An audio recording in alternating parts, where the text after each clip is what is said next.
प्यारे सत्संग जी, प्यार से कहिए सतगुरु सतनाम सत साहिब जी, सतगुरु सतनाम सत साहिब जी, सतगुरु सतनाम सत साहिब जी। बोल सतगुरुदेव महाराज की जय, सतगुरुदेव महाराज की जय, सतगुरुदेव महाराज की जय। आज के सत्संग के आनंद की जय, आज के सत्संग के आनंद की जय। तो मैं ब्रह्मांड के सभी हंसों को, निजधाम के परम हंसों को और निजधाम के सतपुरुष जी के चरणों में मेरा सादर प्रणाम है।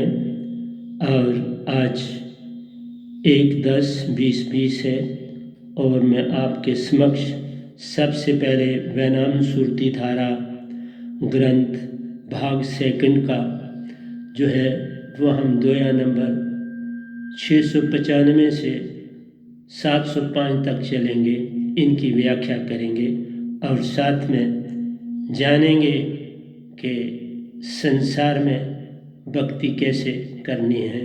तो आइए चलते हैं।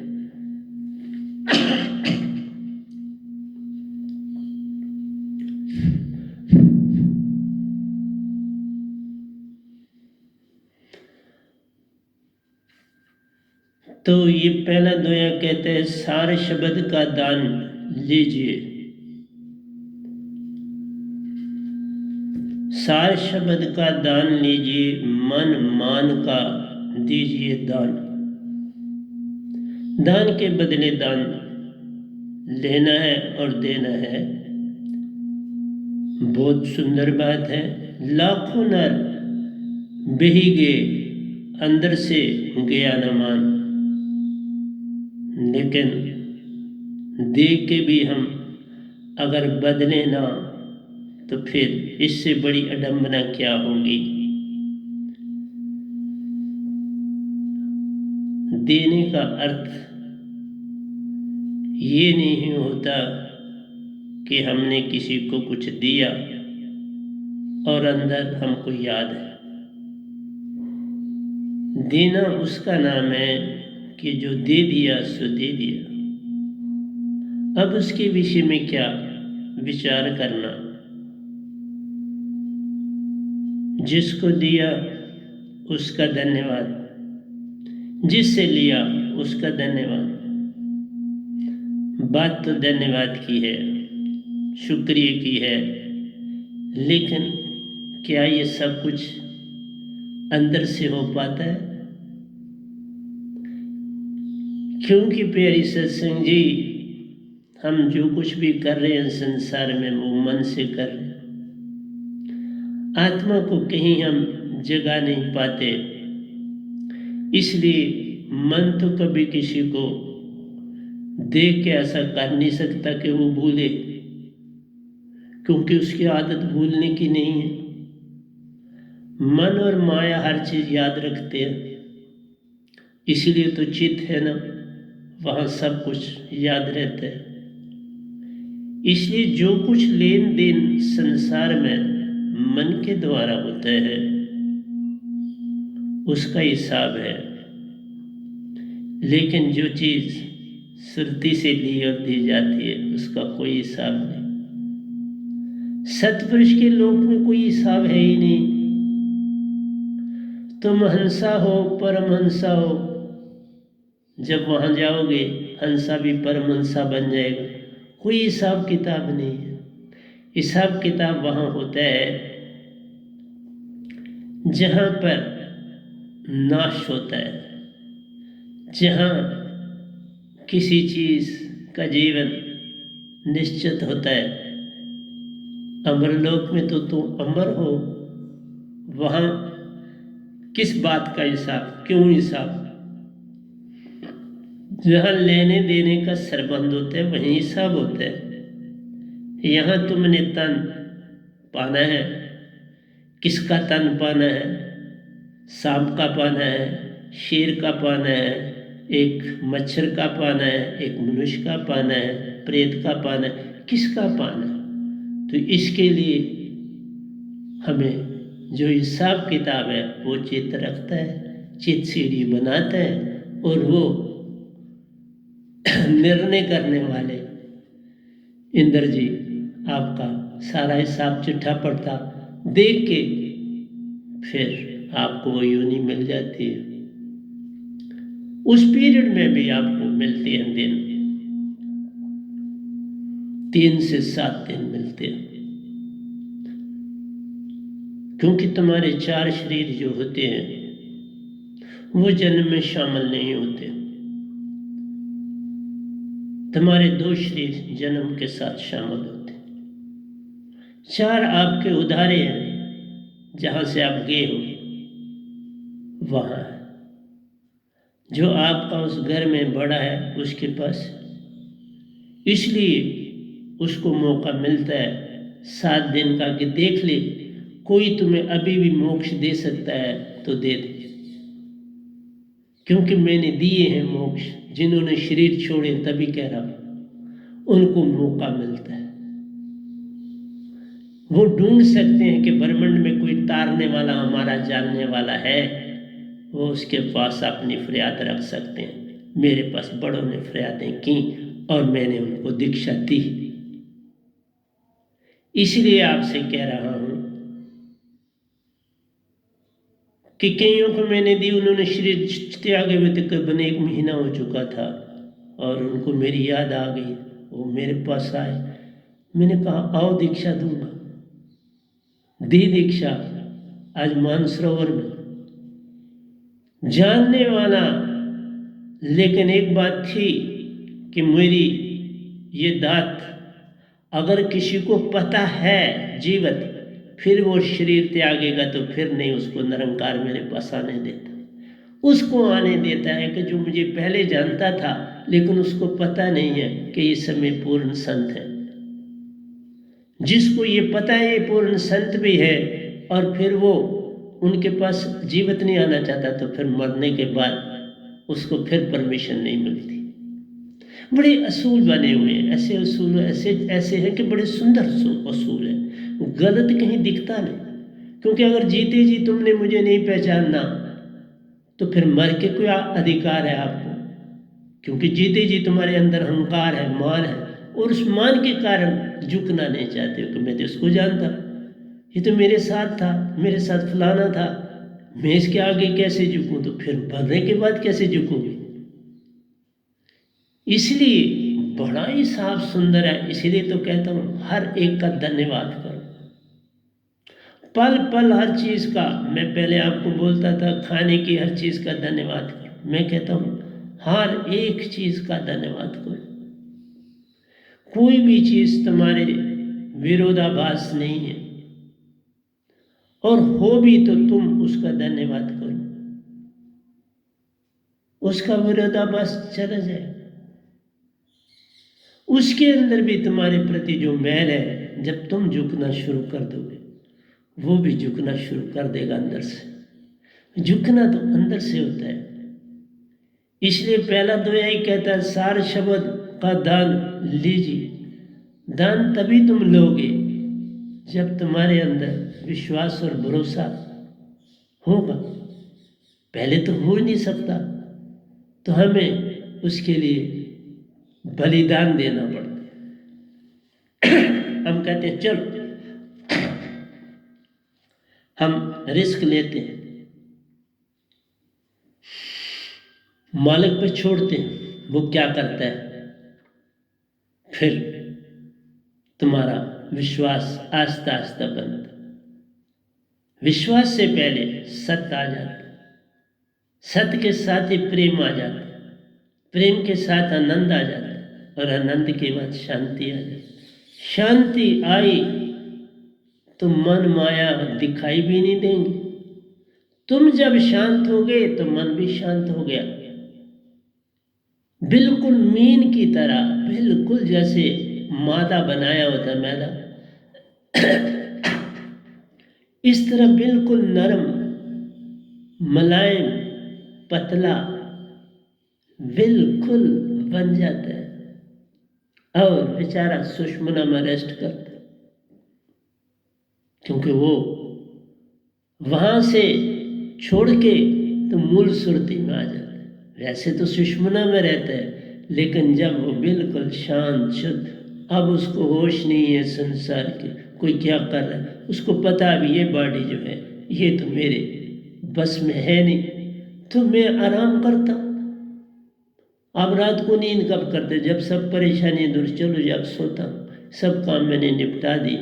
इसी तरह मन भी कहता है अब इस बंदे को मैं भरमा नहीं सकता, अब ये बिल्कुल चेतना की तरफ चल पड़ा, इसलिए मैं आराम करता हूँ। तो वो उसका आराम का जो कमरा है वो जो है मूल सुरती है।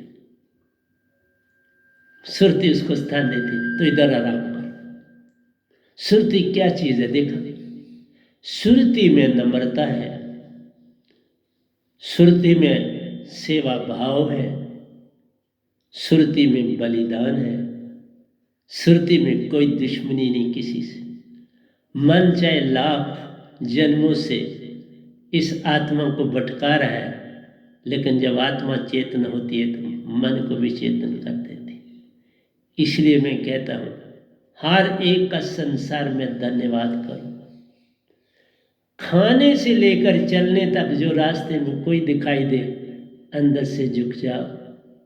कोई तुम्हारे से गाड़ी भी निकले, तुम अपना अंदर से सिर झुका कि तुम जाओ, कोई एक्सीडेंट ना हो तुम्हारे के लिए अच्छा सोचो। किसी के विषय में विरोधा भाव छोड़ दो, क्योंकि जिसको तुम देख रहे हो वो सब नाशवान है। वो गाड़ी देख रहे हो वो नाशवान है, जो किसी का तन है वो नाशवान है, उसने रहना नहीं। आ जाता है ना, रहना नहीं देश वीराना है। तो उस बेचारे के ऊपर तुमको किस लिए गुस्सा या क्रोध आता है? वो तो रहना नहीं। जिस चीज ने रहना नहीं है उसके विषय में विरोधाभास कैसे रखना? ये तीन लोगों ने रहना नहीं, इन विचारों की अपनी आयु है, बनते हैं मिटते हैं। कई क़यामतें देख रहे हैं, फिर एक दिन सब कुछ जो वर दिया है सतपुरुष ने वो खत्म हो जाएगा, सब दिखेगा भी नहीं। इसीलिए तो कहा ये माया जाल है। इसलिए माया जाल में रह के भी हर एक का धन्यवाद कर, किसी को अपना दुश्मन मत जान। कोई भी संसार में तुम्हारा विरोधाभास रखने वाला ना हो तुम्हारे अंदर। उसमें क्या होता है, तुम उसको छोड़ दो, तुम्हारे अंदर से कोई वैर विरोध नहीं हो, क्योंकि कुछ रहने वाला संसार में है नहीं। जब रहने वाला नहीं है तो तुम खामखा अपने अंदर में क्यों क्रोध ला रहे हो, क्यों नफरत ला रहे हो, क्यों गुस्सा ला रहे हो? इसलिए न वो लाओ न आशा तृष्णा लाओ। न इनका कोई लाभ है न उनका कोई लाभ है। जैसा तुम्हारा किया है वो तुमको मिलेगा, लेकिन अगर पूर्ण सत्सगुरु के साथ जुड़ जाता है फिर पल पल मिलता ही रहता है, फिर हर पल मिलता है। मैं बताता हूं आपको एक बात। एक गाड़ी का तेल खत्म हो गया, गाड़ी रुक गई। अब गाड़ी जहां रुकी तो वहां पर ट्रैफिक जैम होने का डर था,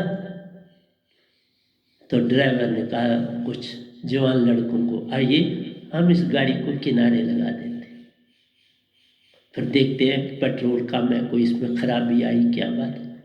तो सारे धक्का मारते हैं तो उसको किनारे लगाते हैं, वहाँ पत्थर वगैरह दे के तो उसको रोक देते। मेरा कहना है आपसे कि तुम्हारे अंदर जो आत्मा है, अगर उसको पूर्ण सतगुरु नहीं मिला तो वो उस गाड़ी की तरह है जिसको धक्का लगा के हमने किनारे कर दिया। अब वो गाड़ी कहीं उतराई में फेंक देते हैं तो कहीं आगे दरिया है, तो वो बेचारी के पास तो ताकत है नहीं, वो सीधी दरिया में ही गिरेगी। और अगर उसमें कोई बैठा है तो वो भी बेचारा दरिया में गिरेगा। इसलिए मेरा आपसे ये कहना है, जब तक तुम्हारी सुरती नहीं जागती तुम्हारी गाड़ी में तेल नहीं है। सुरती तो है, लेकिन तेल के बिना है, उसमें तेल नहीं। वो कभी धक्का मारते हैं थोड़ा सा तो वो थोड़ा सा चल जाते धक्का मारने से। इस तरह से जब तक मन आपके साथ है, सुरती धक्के से काम करती है। आप धक्का मारते हो तुरीयावस्था को, तुरीयावस्था खुल जाती है थोड़ी, बाकी शरीर बंद। 6 शरीर है आपके, स्थूल और सूक्ष्म में तुम काम करते हो, बिल्कुल ठीक। ये 2 तन तुम्हारे काम कर रहे हैं। सोते भी हो, गहरी नींद में भी जाते हो, सपने भी लेते हो, काम काज भी करते हो। ये तुम्हारा स्थूल शरीर काम करता है। और इस स्थूल शरीर तक आपकी आत्मा भी काम करती है। लेकिन उस आत्मा के लिए बस वो पेट्रोल नहीं है जिससे वो अपने आप को आलादा कर सके। वो धक्के के साथ चल रही है, मन का धक्का लगता है उसको, माया का धक्का लगता है, वो काम करते हैं धक्के से। ये उसी तरह हुआ जैसे दरिया जब बनता है तो कैसे बनता है। पहले वो बेचारा जहाँ किसी पहाड़ी पर बर्फ पड़ी हुई है, वो रास्ता, पानी जो बनता है उस बर्फ से, वो रास्ता ढूंढता है, क्योंकि उसे बहना है। जिस तरफ उतराई होगी वो उस तरफ बहना शुरू करेगा। और वो फिर उतराई जो होती है उसके ऊपर जहाँ जहाँ पानी बनता है तो उसको काटती चली जाती है। इवन अगर पत्थर भी होता तो वो भी पानी जब जोर से, वो भी आस्ता आस्ता घिसता चला जाता। और फिर जब नीचे पड़ता तो बड़ा जोर का पानी पड़ता, तो वो जहाँ आगे पीछे छोटे मोटे पत्थर है वो किनारे जगह बना देते। तो ये सारा काम कैसे हुआ? पानी के धक्के से। और पानी बड़े तंग रास्ते से, पहाड़ों से, 2 पहाड़ों के बीच की जगह बनती है तो उससे वो गुजर रहा है। जब ऊपर से चलता है तो बड़ा तेज है, बड़ा आवाज दे के चल रहा है, दूर से भी आवाज उसकी सुनाई दे रही। आबशार बना तो दूर भी आवाज आ रही है उसकी गिरने की, क्योंकि आवाज दे रहा। लेकिन आपने देखा वही पानी आगे चल के जब मैदान में पुलता है फिर जगह काफी घेर लेता है। फिर उसको जगह मिलती है तो वो जगह घेर लेता है। फिर देखता नहीं है कि बस्ती है क्या है, तो लोगों को पता होता है वो जगह छोड़ देते हैं कि बाबा इतनी जगह पर दरिया फैल सकता है। क्योंकि जब तूफान आता है तो उसका पूरा पता चलता है कि जब बारिशें आती हैं, तूफान आता है तो उसका अपना वेग दिखाई दे देता है कि इसकी कितनी जगह ये घेरता है। उसके हिसाब से फिर वो जगह गवर्नमेंट छोड़ती है कि बाबा यहाँ न बसना, आप ऊंचाइयों पे चले जाओ, तराई को छोड़ दो। मेरा आपसे कहना है वही जो ऊपर से चला था कितना तेजी से चला था, और जब मैदान में पहुंचा तो कितना सरल हो गया। और सरल होता होता बड़ा प्रेम से बहता बहता, पता भी नहीं चल रहा कि बह रहा है, बहता बहता अपने मूल स्रोत सागर से मिल जाता है। तुम्हें भी तो सागर से मिलने की चेष्टा करनी चाहिए ना। सागर से चेष्टा तो अंदर से होगी। कोई थोड़ी जब आत्मा थोड़ी सी भी तुम्हारे अंदर जागे उस समय विचार करो। मन से विचार ना करना, श्रुति से ही करना। मन का विचार जो है ये रिलेटिव, इसको कहते हैं रिलेटिव ट्रुथ। ये एक दिखावे का सच है। मन से जो भी काम करते हो वो तुम्हारे एक दिखावे की चीज है। जैसे अब देखो दिखावा बताता हूं। आप सूरज को देखते हो, सुबह सूरज चढ़ता है, जब सर चढ़ते सूरज को आप देख रहे हो, देख भी सकते हो, देखता हूं मैं, क्योंकि उससे आपकी आंखों की रोशनी को ज्योत मिलती है। ज्योत से ज्योत का संबंध है ना, आंखों की रोशनी का इस सूरज की रोशनी से बड़ा संबंध। और जब चढ़ता सूरज हो तो उसको अगर हम 10 मिनट तक देखें, साथ में योगा करें उसी के साथ, तो बड़ा ही लाभ होता है, बड़ा अत्यधिक। मैंने स्पेक पहनी है, लेकिन आज से 20-25 साल पहले का ही नंबर, और नंबर नहीं मैंने इसका बदला।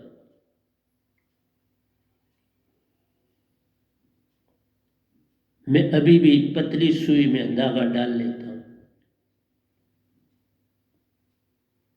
मेरा आपसे ये कहना है, प्यारे सत्संग जी, हर चीज का राज ढूंढना चाहिए, और सारे राज संतों के पास ही होते हैं और किसी के पास नहीं। मेरे पास कोई बीमार आता है, मैं फौरन उसका कारण बेस तक चला जाके उसको गाइड करता हूँ कि तुम्हारे को कब बीमारी आई, कहाँ से, किस कारण आई। बहुत सी बीमारियों का संबंध सेक्स से, बहुत बीमारियों का संबंध सेक्स। अगर उसकी नॉलेज हो तो आप बीमारियों से बच सकते, और उसका आपको पता नहीं। इसलिए प्यारे सत्संग जी, खाली 1-2 या पढ़ के तो मैं आपको बता दूं, दान लीजिए। दान की बात ही नहीं समझ आई तो दान लेना क्या है, तो दान देना क्या है। तुम्हें पहले पूर्ण सत्य क्या चीज है और रिलेटिव सच क्या है।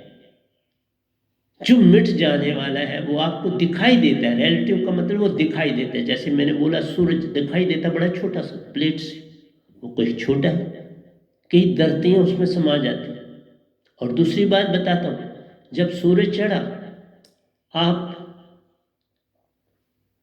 जिस तरफ सूरज चढ़ा है आप उसके पैरेलल लाइन के ऊपर चलिए, ऐसे दिखेगा कि सूरज आपके साथ चल रहा है, बिल्कुल दिखेगा। आप उसके बैक फिर वापस आई, वो आपके साथ सामने दिखेगा कि बैक में वापस चला, क्योंकि वो बहुत बड़ा है और इल्यूजन है कि ये भी चल रहा है। बच्चा जो है वो तो कहेगा ये भी सूरज चल रहा है, उसको तो ये आइडिया नहीं होगा कि ये बोलेगा मैं आगे चल रहा हूँ तो ये सूरज भी मेरे साथ चल रहा है, और वहां रुका तो वो भी लगेगा सूरज रुक गया, उसको बड़ा अचंभा लगा। इसी तरह से जब रात को आप कोई चीज, बिजली एकदम चली जी तो कोई चीज ढूंढते हो तो याद नहीं आती आप कहाँ रखी थी, क्योंकि ठिकाना नहीं पता। आप अगर हर चीज का अपना ठिकाना रखा होता, जैसे जो अंधा भाई है, किसी का अंधा बेटा, नेचर का क्या रंग, तो वो उसको हर चीज रख के पता है, क्योंकि उसको पता है कि मैंने ये चीज अगर मैं याद ना रखी तो कैसे फिर ढूंढूं। वो जहां रखता है उसके आगे पीछे पूरे अंदर की रोशनी से, अंदर की रोशनी से देख लेता है मैं कितने कदम वहां से जहां मेरा बेड है मैं चल के आया, किस दशा से चला और कहाँ चीज रखी।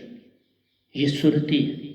इसलिए कहा जिसका कोई भी अंग एक खराब है उसकी सुरती बड़ी तेज है, उसकी सुरती कुछ जागी,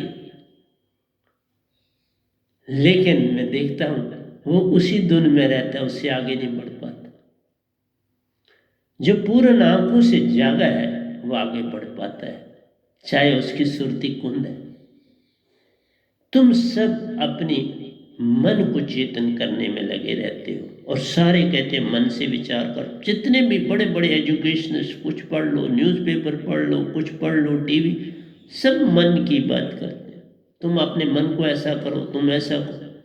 मन को तुम कर नहीं सकते, क्योंकि मन बहुत बड़ी ताकत है, वो खुद ही गॉड है, खुद ही भगवान है, खुद ही ईश्वर है, खुद ही अल्लाह है।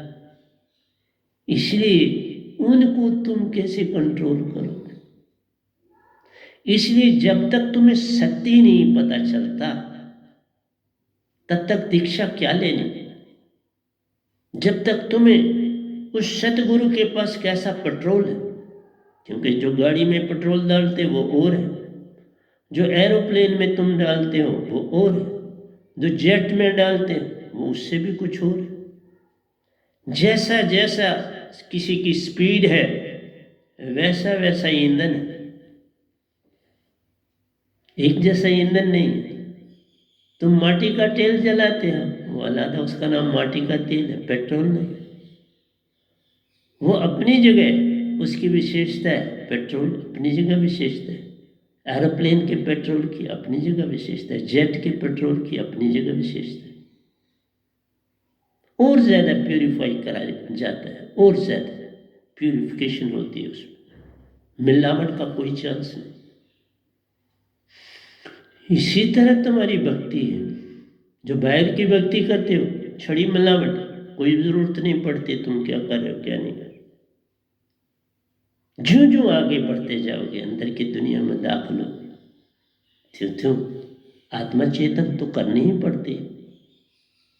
आत्मा चेतन से तुम्हारी उन्नति है, और किसी चीज से उन्नति नहीं। इसलिए प्यारे सत्संग जी, मुझे आपको समझाना पड़ा, एक दुए से लेके यहां जाना पड़ा। जैसे आप रेगिस्तान में, मैंने बोला रेगिस्तान में क्या होता है कि दूर दूर दरख्त हैं, खजूर के लंबे दरख्त। जब रोशनी पड़ती है तो वो खजूर के पेड़ का ऊपर वाला हिस्सा, उसका इमेज, उसका छाया बड़ी दूर जाके बन जाता है। और वहाँ जो रेगिस्तान में चलने वाले हैं, उनको लगता है ये कोई चश्मा है, ये कोई पानी है। उसकी ऐसी चमक दिखती है कि पानी दिखता है पूरा, और उसे हम महराज इफेक्ट बोलते हैं, मीन्स आंखों का दुख। इसी तरह से वो पानी होता नहीं, क्योंकि रेगिस्तान में जो चलते हैं उनको पता है, उनको स्थान भी पता होते हैं कहाँ पानी। ऐसे थोड़ा वो वहाँ चले, उनको नज़र है कि ये किसी पेड़ का साया यहाँ आ चुका है, बड़ी दूर से आया है, और इसको टोटल इंटरनल रिफ्लेक्शन बोलते हैं। वो तो साइंस की टर्म है, अभी क्या बोलूँ आपसे ज़्यादा। तो मीन्स वो साया वहाँ बन जाता है। जैसे वाटर ड्रॉप्स होते हैं तो आपने देखा रेनबो बन जाती, धूप निकली है, सूरज भी निकला है, और रेनबो भी बनी, क्योंकि अभी बारिश बंद हुई उस एरिया में, उसके कुछ कतरे अभी तैर रहे हैं हवा में। उनके साथ जब सूरज की रोशनी किरण उनसे गुजरती है, उनके कतरों के बीच से, तो उसमें डिस्पर्शन होती है, टोटल इंटरनल रिफ्लेक्शन होता है, और रेनबो बन जाती है। तो मेरी प्यारी सत्संग जी, इसको हम सबको क्या बोलते हैं कि ये रिलेटिव ट्रुथ है, सच नहीं है। रेनबो का बनना रिलेटिव, रेगिस्तान में पानी को देखना रिलेटिव है। चांद, सूरज का चलना, चांद तो चलता है, वो तो दिखते, सूरज का चलना जो दिखता है वो तो नहीं चलता है एज कम्पेयर टू अर्थ। वैसे तो सूरज अपनी जगह पर, जो अपने से बड़े सन के इर्द गिर्द, वो भी चक्कर काटता है बेचारा, लेकिन अर्थ के लिए वो स्टेशनरी, वो नहीं चलता। जैसे मून के लिए ये धरती स्टेशनरी। इसलिए साइंसों की तरफ भी अपना काम करती हैं चीज़ें। तो जो ट्रुथ है हमने वहाँ जाना है, रिलेटिव ट्रुथ को नहीं जाना। हम जितना भी काम कर रहे हैं ना संसार में, वो रिलेटिव ट्रुथ है, रिलेटिव लव है, रिलेटिव आना। जैसे आप मज़ा लेते हैं किसी चीज़ के खाने में, तो वो रिलेटिव है, वो ट्रुथ नहीं। प्रेम आप करते हो तो वो आपका रिलेटिव प्रेम है, क्योंकि उसमें विषय वासना है। जिसमें वासना है वो प्रेम कहाँ। मैं यहाँ कई बार सत्संग में बात करता हूँ प्रेम की, मैं देखता हूँ उनके अंदर से फट पढ़ लेता हूँ ना, मैं वो हैरान हुए होते हैं। इसका मतलब है उनको प्रेम की मेरी भाषा ही नहीं समझ, वो सेक्स को प्रेम समझ रहे हैं। अब संत का क्या लेना देना है उस प्रेम से? ना पहले कोई लेना देना था, ना आज लेना देना। इसलिए जो संसारी दीक्षा तो ले लेते हैं, लेकिन जरा भी समझने की चेष्टा नहीं करते, तो उसी में डूब जाते हैं। तो वो रिलेटिव ट्रुथ है उनके लिए। प्रेम जो है वर्ड, वो जिसको कहते हैं वो रिलेटिव प्रेम है, वो प्रेम नहीं, वो जाति है। इसलिए एक भी बात समझ तुम्हें आ जाए दो की, तो आगे तुम चल पाओगे। समझ ही नहीं आएगी तो आगे क्या चलोगे? सार शब्द का दान लीजिए, दान तुम तब लोगे कि उस योग्य हो जाओ। मीन्स अपनी चेष्टा से योग नहीं होना, कोई एज चाहिए, जितने कम एज होगी उतना योग हो, तो जितने छोटे हो योग, जितने बड़े होते चले जाते अयोग होते चले जाते, क्योंकि मन का प्रकोप बढ़ता चला जाता है। जितने छोटे हो उस समय दीक्षा लेते तो कमाल हो जाता। ध्रुव और प्रहलाद की ही एग्जाम्पल दे, कमाल नहीं किया दुनिया में। इसलिए प्यारे सत्संग जी, आपने सुखदेव बनना है तो वो अपनी जगह, वो जवानी में उन्होंने एक चक्र को पाली। वेद व्यास जी ने अपनी काफी आयु के बाद बुद्धात पाई, 40 साल से ऊपर पाई। राजा जनक ने लेट स्टेज पर दात पाई, गोरखनाथ जी ने लेट स्टेज पर पाई, पर 700 साल धरती पर काटे, वज्र का तन बना ले योग से। अष्टांग योग भी करते थे, वो काफी योगिक थे। इसलिए प्यारे सत्संग जी, दान तब दिया जा सकता है जब तुमको उसकी समझ हो कि बाबा इस चीज से मेरा जीवन बदल जाएगा, ये तेल, ये जो पेट्रोल है, ये जो सुरती है, मेरी आत्मा को सतपुरुष के साथ जोड़ देगी। वो अवस्था जब आती है तो दीक्षा काम कर जाती है। जब तुम अभी इधर ही लगे हो, मेरा वो गुरु था, उससे मैंने ये पाया था, मैंने जब एक गुरु को छोड़ा 52 साल के बाद, जब मैं अपनी निजदाम की दुनिया में दाखिल हुआ, फिर मैं 1 इंच भी आगे पीछे नहीं देखा। अभी बड़ा लोगों ने मुझे बड़ी कोशिश की मुझे भटकाने की, तो क्या कर रहा है, तो इतना है, तो फला। हमने एक ना सुनी और सब पाया। ये है दान लेना। जब तुम्हारे अंदर इतनी उग्रता से प्रेम जगे अपने सतगुरु के प्रति, फिर ही उसका दान लेना कुछ काम आता है, दिखावे का नहीं आता। मैंने देखा मेरी संगत के लोग इधर भी चलते हैं और संसारी चीजों के पे भी चलते हैं। विश्वास नहीं तो गाड़ी कैसे चलेगी? जिस ड्राइवर को अपनी ड्राइवरी पर विश्वास नहीं तो वो गाड़ी एक्सीडेंट ही करेगी ना। लेकिन जो ड्राइवर कहता है आओ साहब चल दो, हम रात को भी सफर करेंगे, कोई चिंता है, उसका भी अपना परिवार है, उसके भी अपने बाल बच्चे, उसने भी उनकी रोटी का ध्यान रखना। घर वाले वेट कर रहे थे, चले अपने सफर पर गए, कल कहाँ पहुंचोगे याद रहे। कितनी फिक्र होती है लगी हुई, क्योंकि उनका सारा दारोमदार उसके चार आने पर वो लाएगा कुछ कमा के हम खाएंगे। कितना जीवन कठिन है इस संसार में। तभी कहते हैं तिनके को न सताइए, दुर्लभ को न सताइए, जाकी मोटी आ, जैसे फूकनी लवार की लोहा देत पिघला। तुम मत किसी को, मैंने तभी कहा हर पल आप हर एक को अपनी ओर से दुआएं दो, अपनी ओर से उसका शुक्रिया अदा करो। दिख जाए तो भी शुक्रिया अदा करो कि तुम्हारे दर्शन हो के तुम्हारे अंदर हंसा है। तुम हंसा को देखो अंदर से, तुम सूद को देखते रहते हो, पैसों के सूद की तुमको चिंता रहती है। और मुसलमानों में लिखा है कि सूदखोर कभी तरता नहीं। मैं भी कहता हूं जिसकी निगाह सूद में हो उसको कौन तार सकता है? वह कभी नहीं तार सकता। उसको गुरु से कहाँ लगाव है, या उसको सतगुरु है तो कहाँ से लगाव? उसका कोई लगाव नहीं, उसका पैसा सब कुछ है।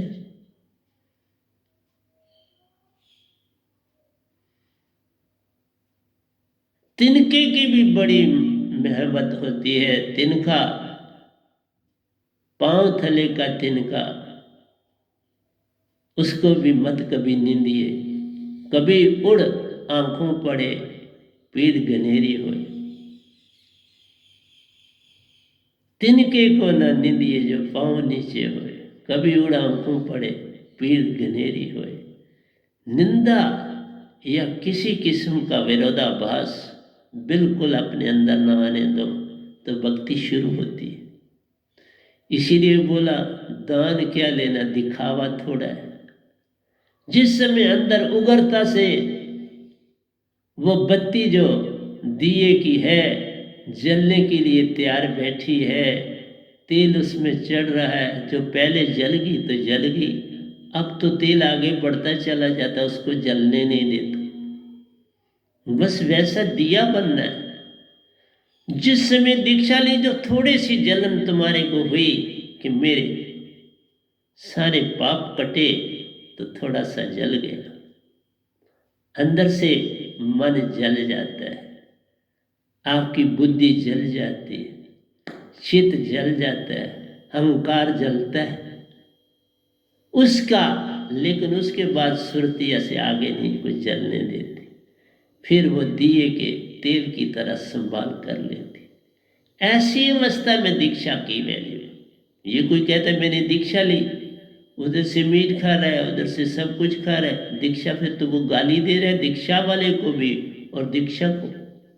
जिसका शब्द है वो तो सत्पुरुष है, उसमें आप में तेल है तो तेल बकायदा वो सरसों का तेल है, वो सरसों से आया है, वो खेत से उगा है, उसने कितना समय लिया आपका तेल बनाने के लिए।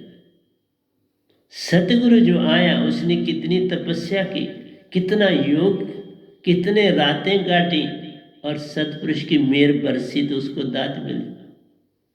और उसकी चीज को तुम इसी तरह समझोगे तो क्या मिलेगा? ये देखना है। खाली दो एक आप आदि लाइन का अर्थ करने से बात तो बनती नहीं, इसके पीछे का जो तत्व सत्य होता है उसको जानना है। पल पर हर एक का धन्यवाद करना, चाहे वो नाशवान है चाहे कुछ है। अगर आप सत्पुरुष को हुए तो इसका मतलब ये नहीं हो कि आप देवी देवता पीर पैगंबर कुतुब औलिया को आप बुरा कह नहीं सकते। तुम हो क्या, अभी क्या बने, जुम्मा जुम्मा 4 दिन हुए। तुम सबका धन्यवाद करो कि तुम्हें मौका दिया इस तरफ चलने का। अभी पार हुए नहीं तो अकड़ गए। इसलिए किसी से विरोधाभास भी नहीं करना, किसी से डिस्कशन भी नहीं करना। कुछ सुनने वाला सुने तो सुनाओ, नहीं सुनता तो उसका हाथ जोड़ के तो आगे चल। पर बुरा भला किसी को कहने का अधिकार नहीं है, किसी से लड़ने का अधिकार नहीं, किसी से बहस करने का अधिकार नहीं, कहना और आगे चलना। और अगर से आपके किसी शब्द से उसको तकलीफ हो तो उसके लिए आप क्षमा मांगो, कोई बात नहीं। कुछ नहीं तुम्हारा घट जाएगा, तुम्हारा कुछ नहीं घटने वाला। घट आएगा उसका जो पहाड़ पर जाना चाहता है लेकिन रास्ता कोई नहीं, पर पहाड़ पर जाना चाहता है, रास्ता तो ढूंढना पड़ेगा ना। इस तरह से पूर्ण मोक्ष चाहते हो तो वो रास्ता तो सतगुरु से जाता है, गुरु से तो जाता नहीं, तो रास्ता ढूंढना पड़ेगा। और फिर तुम उस योग हो, क्या तुम मन मान अपना छोड़ सकते हो? एक ने भी नहीं छोड़ा जिनको मैंने दीक्षा दी। तभी तो मैंने कहा पहले बताओ अपने क्या तब्दीली आई। तब्दीली आती है जब आपका मन मान छूटा। वो तो छूटा नहीं, वो तो वही। किसी के कपड़े आपको मैले नजर आए तो तुमको नफरत पैदा हो, किसी के पैरों की चप्पल तुम्हें पॉलिश नहीं हुई दिखी तो तुम्हें नफरत होगी। उसके पास पता नहीं पैसे नहीं, उसकी रोजी रोटी भी चलती कि नहीं, तो तुम उसकी चप्पल को देखने हो, तुम उसके कपड़े को देख रहे हो। तो भाई तुम्हारे पास बड़े ज्यादा पैसे हैं, ठीक है, तुम्हारी चप्पल भी लिश्क रही होगी, कपड़े भी, तो उसकी दशा को रहने दो ना उसके ऊपर। मैं जब टिक्कियां बेचता था तो मेरे पाँव नंगे होते थे और दिन में 40 किलोमीटर से भी ज्यादा सफर एक दिन में करता था। सुबह चलना है 5 बजे, रात को 8 बजे घर आना, तो जरा सोच लो कहीं हम बैठते थोड़ा था, तो इसलिए बैठे थाली लेके क्या बैठेंगे, चलते रहते थे। जो कोई मिल गया उसने टिक्कियाँ ले ली तो ले लिया, अच्छा बात। कभी स्कूल के पास छुट्टी हुई तो वहाँ खड़े होते, मत कहीं बाहर कोई बच्चा आए तो वो टिक्की ले ली।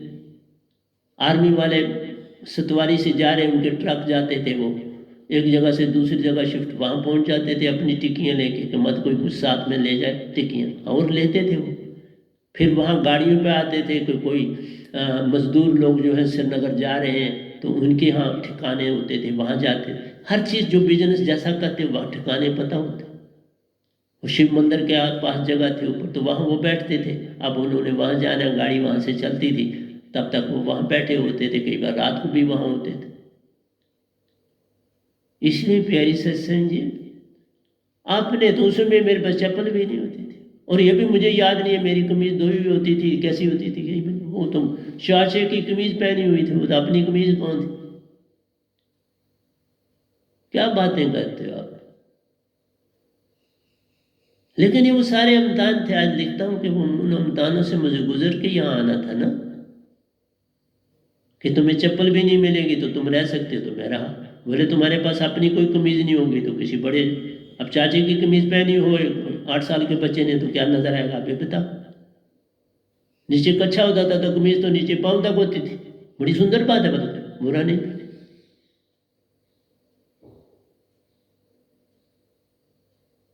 इसलिए तुम दूसरे की गुर्बत से, जब उसकी गुर्बत देख के भी अगर तुम्हारा सिर झुकेगा ना, उस दिन तुम्हारे को अपने दीक्षा का लाभ होगा। जब तक तुम्हारे अंदर में उसके प्रति नफरत है तो तुम्हारे मन मान कहाँ सतगुरु को दिया, तुमने दिया किसी एक ने भी नहीं दिया। सारे फैसले तुम खुद करते हो, सारे निर्णय, लेकिन बीमारी हो तो मुझे याद करते हो। बाकी सारे फैसले खुद करते हो, बाकी सारे काम खुद करते हो, लेकिन तकलीफ हो गई, बीमारी हो गई तो फिर मुझे फोन करते हो। ये कौन सा तौर तरीका है। इसलिए मन मान कहाँ दिया, मन मान दिया तो कोई काम कर ही नहीं सकता आदमी अपने बिन बिन सतगुरु की मर्जी के, कोई काम नहीं हो पाता। वो नहीं ना दिया, पास ही रखे। इसलिए मैंने पिछले दिनों कहा था अपना एक एक लेटर दे दो ऊपर प्रेसिडेंट को कि आपने क्या सीखा, क्या तब्दीली आप में आई। तब्दीली का मतलब तुमने मन मान मुझे दिया हुआ है कि नहीं दिया हुआ, कि उसी से काम ले रहे। सुरती से तुम्हें परमिशन है, अगर सुरती से तुम जागे, जितने जागे वो लो, उसके अतिरिक्त कोई परमिशन नहीं। बड़ा कठिन होता है सतगुरु के साथ चलना, कोई खाला जी का घर नहीं है, बड़ा कठिन है। तभी पूर्ण मोक्ष मिलता है। पूर्ण मोक्ष ऐसे मिल जाता है। कई लोग कहते हैं हमने भी गुरुबत देखी, बाबा तुम मेरी जैसी गुरुबत देखो, नानी याद आ जाएगी। किताब नहीं और किसी के यहाँ जा रहा हूँ, वहां से पहले लिखता हूँ नोट करके, तो एक किताब से तो आज बात नहीं बनती, 10-10 किताबें हो तो एक नोट पूरा बनता है। तो भी द बेस्ट एजुकेशन टू मानव अभी भी ये है लेबर का, समर्पण का। मैंने सब कुछ समर्पण मालिक को किया, क्योंकि कोई था ही नहीं किसको समर्पण करते। इसलिए प्यारे सत्संग जी, एक दूसरे को समझाने के लिए कितना कुछ चाहिए होता है। तुम तो ये कोई रट्टा थोड़ा मारना है कि तुम्हारे को 100 दे के तो बस मैं रट्टा मार ली। जितना भी ये संसार जो दिखता है ये रिलेटिव ट्रूथ है, ये सच नहीं, झूठ, पर झुकना है इसके आगे, इसका भी धन्यवाद करना। मैंने जब देखा निरंकार को सतपुरुष के साथ, मैं तो खुद हैरान हूँ। ऐसी बात तो मैंने कबीर जी के कहीं लिखी भी नहीं देखी। वो तो लड़ते, कहते हैं वो तो लड़ते रहे निरंकार से, किस लिए लड़ना। दोनों लड़ रहे हैं आपस में, उनके लिखे लिख, मैं वो पढ़ता भी नहीं। किस लिए लड़ना, अपनी ड्यूटी दे रहे हैं और फल सुंदर दे रहे हैं। मन को दुश्मन बनाए तो दुश्मन किस लिए, वो अपना काम कर रहा है, तुम अपना रास्ता बना के निकल जाना। तो दरिया के बीच में से क्यों छलांग मारना चाहता है। जब पुल बना है तो पुल के ऊपर से जाओ। इसलिए किसी को भी बुरा भला कहने का अधिकार हमें नहीं। इसलिए मैं अपनी संगत को आगाह करता हूं, कोई भी भक्ति करता है, आपको किसी का निरादर करने का कोई अधिकार नहीं। आप अपनी बात जरूर करो, उसकी बात पूरी सुनो,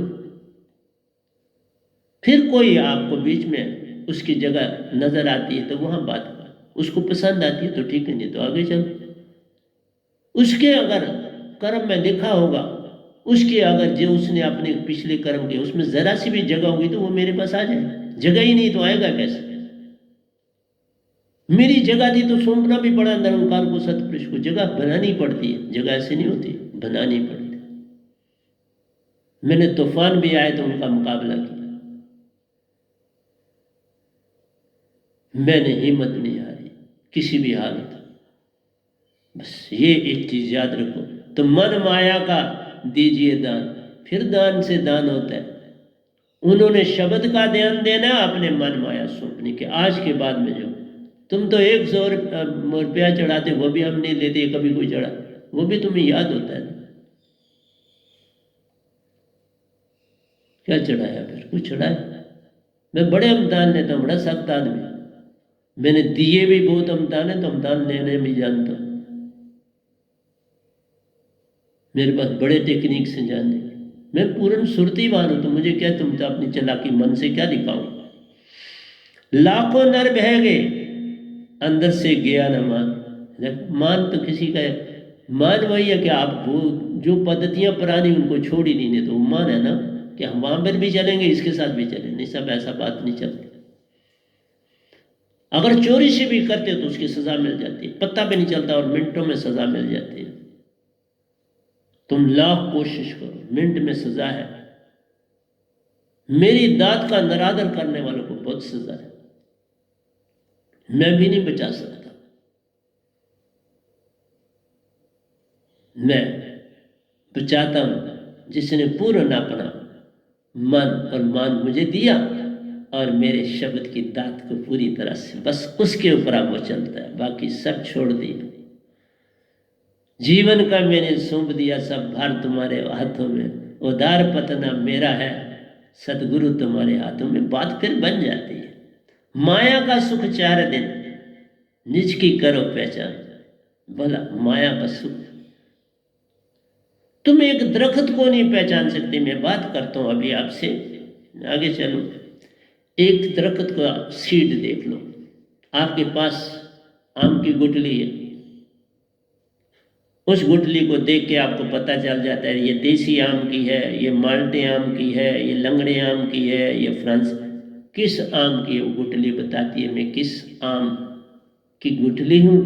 मेरा पेड़ कैसा होगा उसकी शेप बता देती है, और उसके अंदर के गुण, उसके अंदर के किस हिस्से ने जड़ें बनना है, किस हिस्से ने तना बनना है, किस हिस्से ने ब्रांचें बनना है, टहनियां बनना है, किस हिस्से ने पत्ते बनना है, किस हिस्से ने फूल बनना है, और उस फूल से फल बनना। उस एक छोटे से दाने में सब कुछ है। और वो बेचारा 6 महीने ऊर्जा इकट्ठी करता है, और 6 महीने फिर वो ऊर्जा से तुम्हारे लिए फल तैयार करता है। यही दान के खेत की बात होती है। वो 6 महीने ऊर्जा इकट्ठी करता है। श्रीनगर में देखा 6 महीने वो खेत खाली रहते हैं, उनमें खाद चाद वो डालते हैं, सारा कुछ करते हैं, और कभी सरसों वगैरह उगा लेते हैं। तो इस तरह से चावल धान तो साल में एक ही बार होते हैं ना, और वो एक दाना कितना कीमती होता है। 6 महीनों में तुम्हें एक दाना मिलता है, और तुम्हारी थाली में कितने दाने होते हैं जब खाना खाते हो, और तुम उस समय भी बातें कर रहे होते हो। और किसी का मैंने लिखा लेख भी पढ़ा कि भाई तुम खाना खाते समय टीवी भी देख सकते हो। ये मैं कहता हूँ खाना खाते समय या कोई काम करते समय सिर्फ एक चीज और कर सकते हो, और वह है सिमरन। अपना श्वासा में सिमरन डाल के खाना खाते जाओ। चले खाते हुए सिमरन कर सकते हो, लेकिन जब सिमरन कर रहे हो तो फिर कुछ खा नहीं सकते, याद रखना। खाते हुए सिमरन कर सकते हो, लेकिन सिमरन करते समय ना तुम खा सकते हो, ना पी सकते हो, ना इवन हिलजुल नहीं सकते, तो खाने पीने की तो बात ही नहीं। इसलिए कई लोग कहते हैं 3 काम तुम कर सकते हैं। हम आपको पूरी बात समझा रहे हैं। जब आप खाना खा रहे हो तो दूसरा चीज सिमरन आसानी से, क्योंकि उसने स्वांसा तो लेनी ही है ना, तुमने स्वांसा में डालना है शब्द को, तो बस वो चलता रहेगा, वो डिस्टर्ब भी नहीं करेगा। और ध्यान उसमें डाल दो और खाना अपना आराम से चबाओ, दोनों तरफ ध्यान तुम्हारा चलेगा। ध्यान की चारों तरफ आंखें हैं, आत्मा की आंखें, हर ओर आंखें। वो कौन सी दशा है जिसमें आंख देख नहीं सकती? वो कौन सा दशा है जिसमें पाँव चल नहीं सकता? वो कौन सी दशा है जिसमें हाथ काम कर नहीं सकते? सभी ओर, हर ओर आंख है सुरती की, हर ओर है पाँव, हर ओर है हाथ इसके, हर ओर है इसका मुख, सब ओर है प्यारे।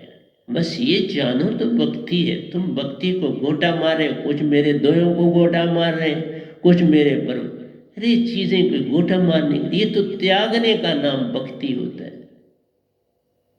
मैं इतने सत्संग दे रहा हूं तो कितना गोटा मार सकता है आदमी? रोज सत्संग बोल रहा हूं, 2 बोल रहा हूं, आज भी 2 बोलूंगा, एक इंग्लिश का एक हिंदी का बोल रहा हूं, उसके बाद इंग्लिश का बोलूंगा। तुम क्या जानोगे? भक्ति तो समर्पण है। मैंने अपने गुरु को भी समर्पण किया। मेरे 3 गुरु, शब्द मेरे गुरु, मेरे बड़े साहब जी मेरे सदगुरु, जिनसे दीक्षा ली वो मेरे सदगुरु, जिनको दीक्षा दी वो भी मेरे सदगुरु, उनके निज धाम में आ गए। ये कितनी सुंदर पद्धति! पहली बार ऐसा एग्जाम्पल हुआ, जिनको दीक्षा दी है वही मेरे सदगुरु, और बड़े प्यारे सदगुरु, बड़े, जिसका कोई सीमा नहीं है ब्रह्मांड। ऐसा समर्पण होना चाहिए तुम्हारा। तुम्हारे पास समर्पण ही छड़ा तो क्या मैं तुमको से बात करूं? क्या तुमसे? हाँ, मैं सत्संग दे रहा हूं, सुनो।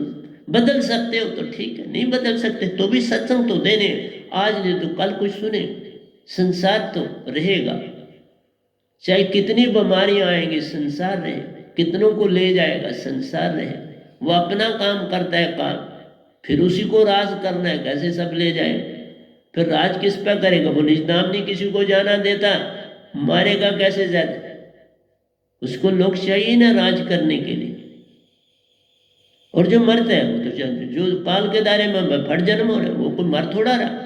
मरना तो तब है जब तुम पूर्ण संत से जुड़ोगे, तो उसका एक बंदा कम हो। अब मैं उसके लिए कम हो गया ना, उसको एक की भी बड़ी परेशानी होती। पर हमारी दोस्ती है, मेरी कोई दुश्मनी।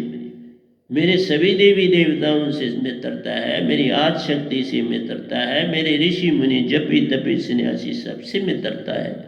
मेरा किसी से वैर विरोध नहीं। तभी तो कहा कि अपना वैर विरोधाभास किसी के लिए मत लाओ। तुम अपने रास्ते पे चलो, वो अपने रास्ते पे चलो।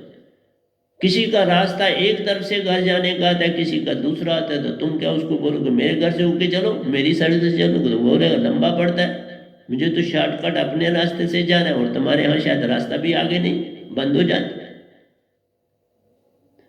इसलिए प्यारे सत्संग जी, माया का सुख 4 दिन, ये सब कहते हैं, पर अंदर तुम्हारे ऐसा विचार आया? हर आदमी, हर इंसान धरती पर, हर गुरुआ, हर एक, सब पैसे पे उनकी निगाह। कोई पैसा चढ़ाता है तो निगाह वहां रखी होती है कि इसने कितने पैसे चढ़ाए। तो तुम क्या बातें करते हो? मैंने सब कुछ देखा है अपने जीवन में। तब बोलो, जिसका बचपन से बुढ़ापे तक गुरुओं से संबंध रहा, उसने क्या नहीं देखा? इसलिए माया का पैदा है ही नहीं। जब पैदा ही नहीं है तो तुम मरोगे कैसे? इसका पैदा नहीं है, मन का अंग। ये रेलिवेंट ट्रुथ है। जो ट्रुथ होगी उसका पैदा होगा, जिसकी ट्रुथ ही नहीं है तो वो तो बिना पैदे के हो। तुम्हारा प्रेम बिना पैदे के, तुम्हारा आनंद बिना पैदे के, तुम्हारी शांति बिना पैदे के, जिसमें मन का